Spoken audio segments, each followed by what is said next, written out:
What's going on, guys? This is Kyle Layton for TPM's Poll Tracker, and today we're going to get in the crosstabs of the Fiscal Cliff reset.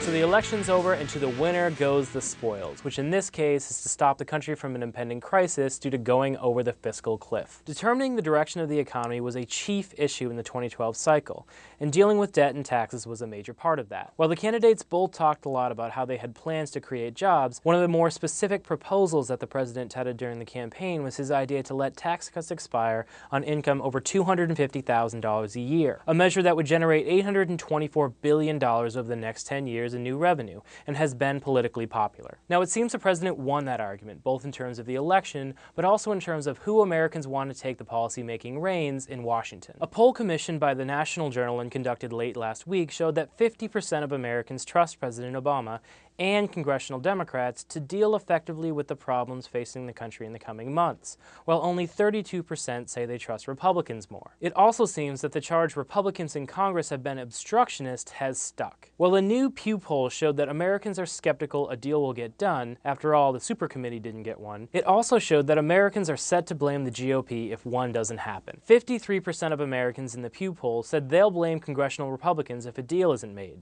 while 29% would blame the president and 10% would blame both. So the bottom line is this: Americans' views seem to be very much in line with the transition between politics and policy. And the numbers also suggest that Americans know they gave President Obama a little bit of political capital when they re-elected him, and now they just want him to use it to lead.